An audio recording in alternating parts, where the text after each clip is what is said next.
It's time to slap on the backside.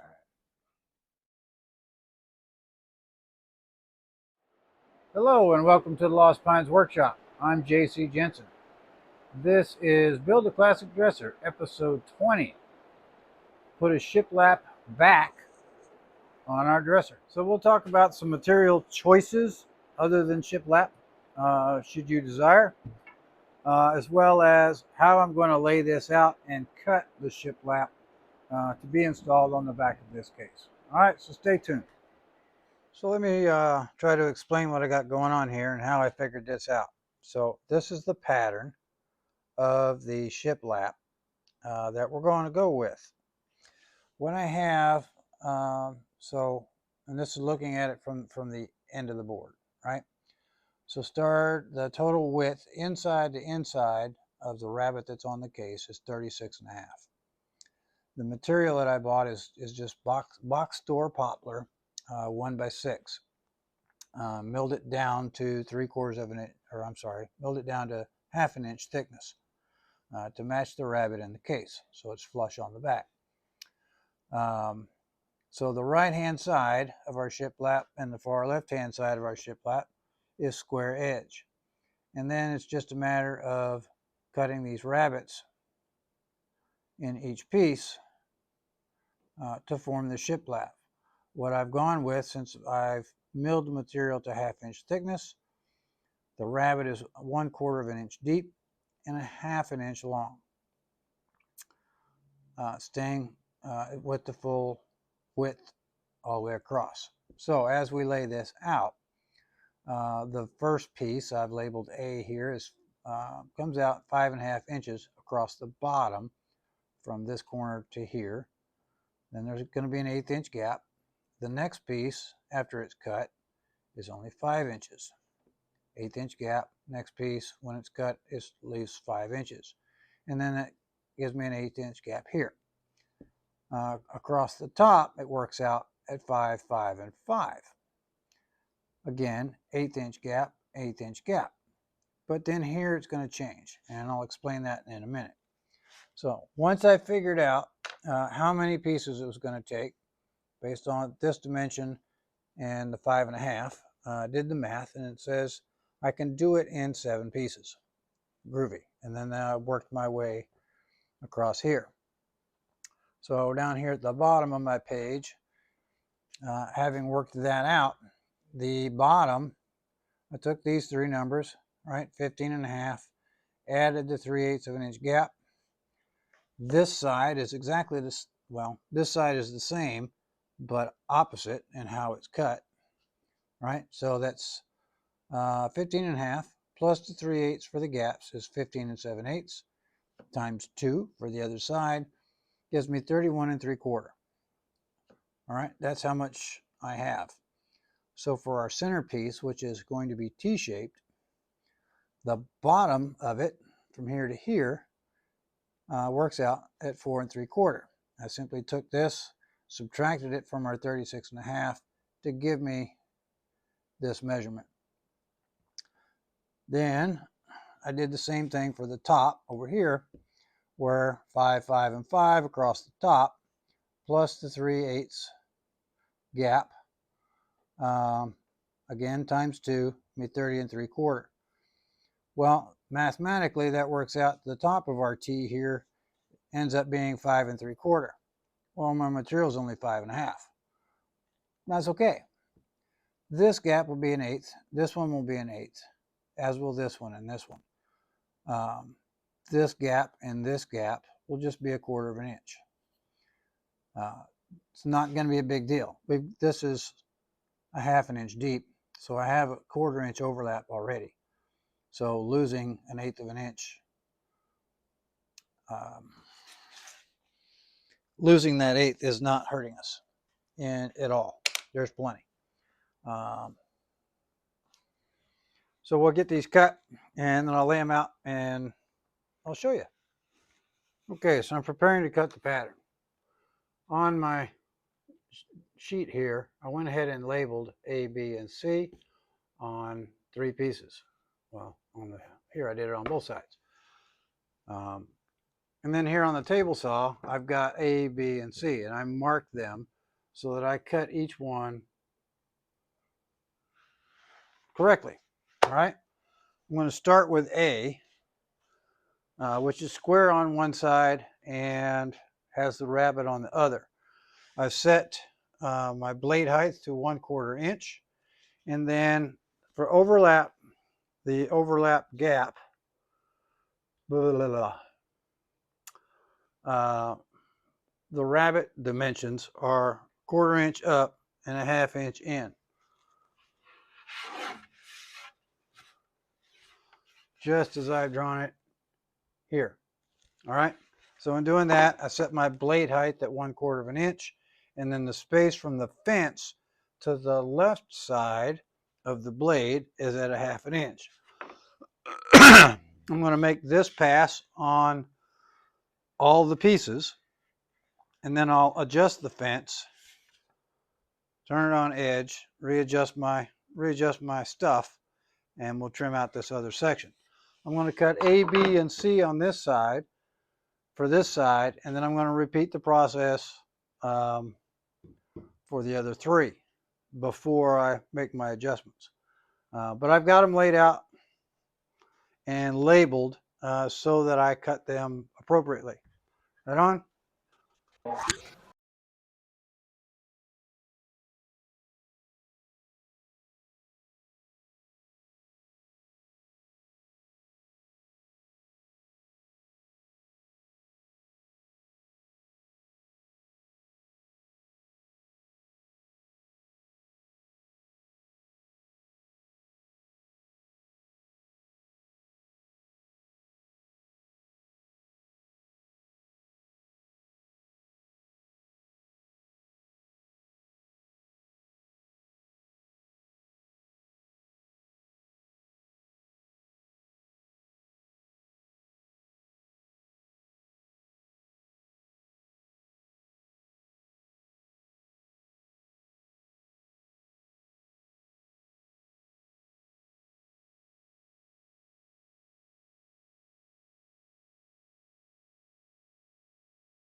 So now that these are all cut, our 6 pieces, right? Tongue and groove, I've got them overlaid, and I've got roughly an 1/8 inch gap going here in between the pieces. Just kind of roughed it out. This is our 7th centerpiece that I haven't cut it yet, but it's simply going to lay right down the center here, and just with it roughly laid out like this, I measured across the span. It works out. It's 36.5, and it laps really nice. So I'm going to cut this T, and then we'll move into how to install it. So our next step here in preparing to install our back, with all of our shiplap pieces dimensionally cut, or I should say pattern cut, right? So this is A for the right side. I have squared this bottom end off, so it's perfectly square. I'm simply just going to lay it in here and scribe to the underside of the sub top here where it's going to inset. Just mark my line here, and I'll do this for each of the pieces. Go over to the chop saw, chop it off, and then take my hand plane and make it fit nice and perfect. Traditionally, on this first piece for shiplap, what we like to do along this edge is apply some glue and nail it in. Right? We're accounting for, so we're going to lock in the first piece on both sides so that all of the movement, expansion, contraction of the back is going to be towards the center. So we'll lock in this top along the side and across, or partway across the bottom, so it locks it to the case, and our expansion will happen towards the center. And we'll do that on both sides. And again, traditionally I said we'll glue this and nail it. Well, if you'll remember, I've set this up in thinking 100 years from now, that the slides, right, our drawer slides, are eventually going to wear out. They're going to need to be replaced. The drawer divider in the front is locked in. It's not ever going to come out. It's not going to move. But these backs, we're still have the sliding dovetail. This can actually be removed in order to easily remove the slides on either side to be replaced in the future. That being said, rather than gluing this so that it can, if I glue this on and somebody tries to remove this 100 years from now, they're just going to destroy this joint, taking this piece off to get to the drawer divider. So with that in mind, I'm going to lock it in place, but I'm going to utilize screws. All right, so pencil. I'm going to use the same screws that I did for my drawer bottoms. These are number 8s, I think. Yeah, number 8 by 1 inch.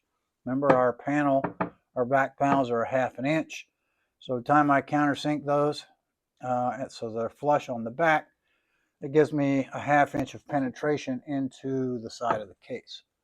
All right, using the standard countersink drill bit, I adjusted the drill bit portion of it, so that I get that adequate penetration. I'm going to start about 1.5 inches down, and you can put yourself a mark on here if you need to find the center, to make sure that you're hitting the center of what you're drilling into. But I've done this enough. I'm going to eyeball it.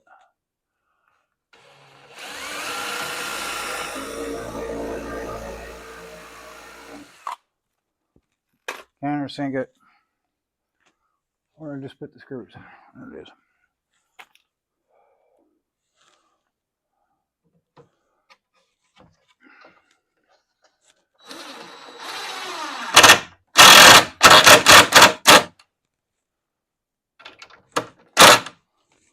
Like so. And I'm going to put a screw about every 6 inches all the way down, and then I'll put one. I'm only going to put one up here at the top, and I'll go about 1/3 of the way over, and I'll have one screw here, and then we'll continue on with the rest. So a note here: when you're drilling your holes for your screws here on the side, be sure not to drill that hole into your drawer divider. Right, you've got that joint here. We don't want to drill into that. That's ingrain, and it's liable to kind of blow out on you. So I went, say, about 1 inch, 1.5 inches down from the top, and then I went, a finger width below each of the dividers, and that's where I put my screws. All right, I'm still going to add one up here. I'll do that in a minute, but I'm ready for the second piece, my B. So I can set that in here, and then I just made a little shim for that 1/8 inch gap, and I'll simply slide it in here at the top. Stick it in there. I can just slide it down here at the bottom.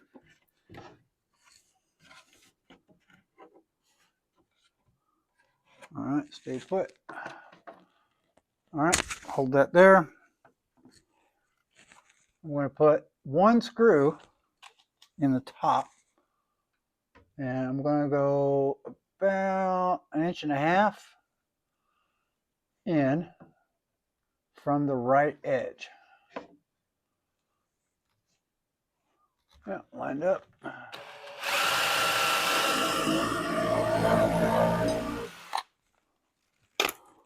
Set that screw.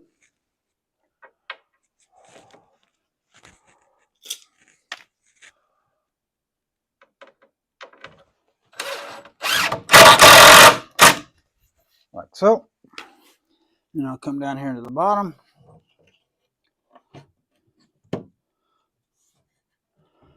Square that up.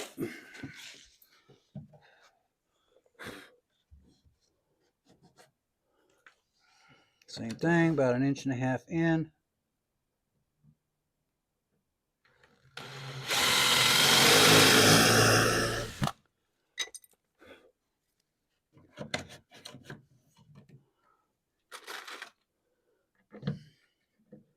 Set this screw.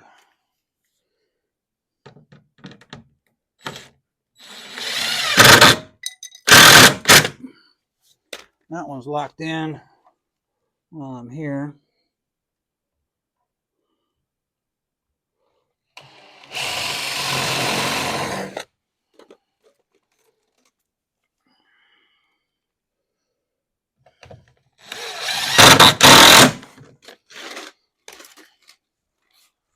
And this one.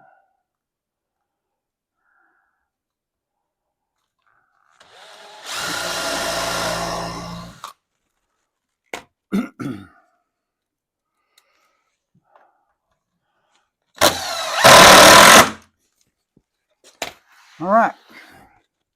So again, this screw, top and bottom, locks this panel in, locks this edge down. It's because this is lapped on top of that. It's clamping those two pieces together and down and flush.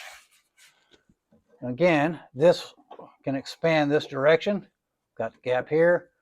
By only having the one screw here, this piece can now expand that way freely without any binding. So now we'll do the third one. So as you can see, we've got all 6 of these panels installed, A, B, and C, and we're left with nothing but the center T to put in. I haven't cut the T yet because I wanted to verify that my math was in fact accurate and not funny math, which is something I do a lot. That's why I'm not an accountant. So I wanted to verify that this was actually right. So with all of those installed, our math said here to here, our finished piece is going to be 4 3/4. Well, if I measure, I'm at 4 3/4. Our outside math was 5 3/4, which it is. So my math wasn't so funny. It was actually right. Good. All right. Now, that being said, it's 4 3/4. Sorry.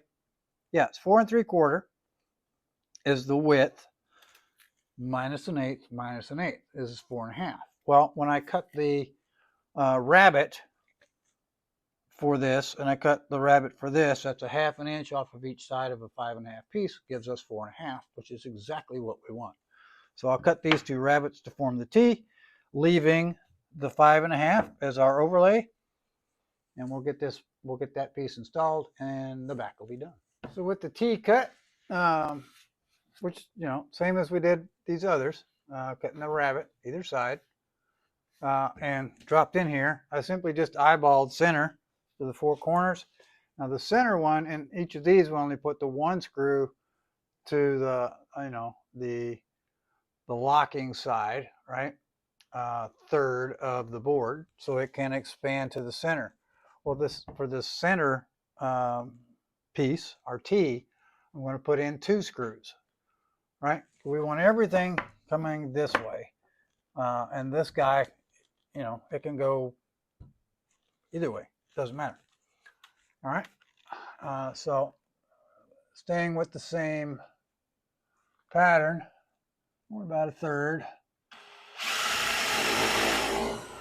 1, and right about there.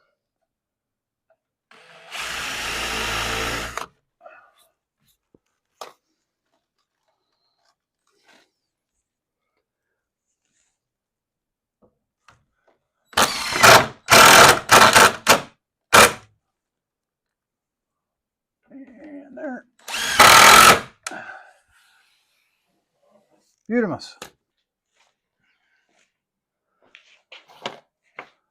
So our shiplap back is done. It's fully installed. So let's talk about some options.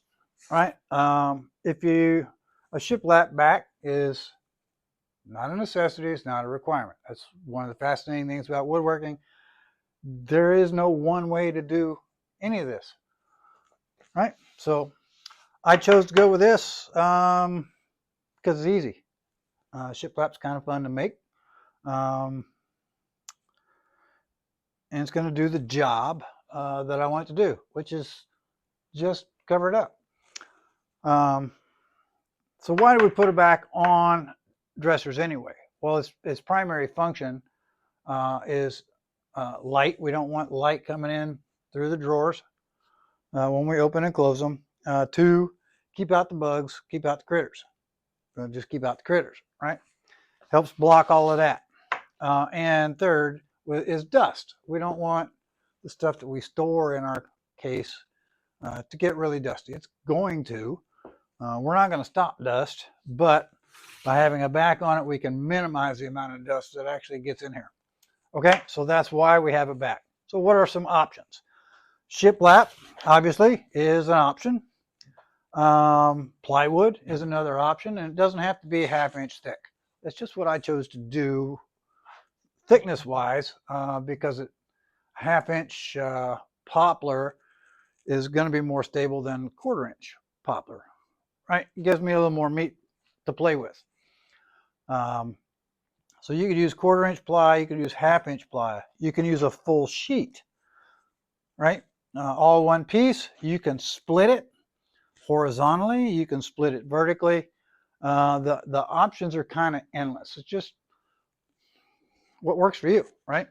What are your needs? Just remember your joinery. So the rabbet, I'm using 1/2 inch thick material, so I cut a 1/2 inch rabbet. If you're just using 1/4 inch material, 1/4 inch rabbet for the back. For this design, where I have painstakingly cut 44 dovetails for the case joinery, along with the sliding dovetails for our drawer dividers, this case is pretty much locked. It's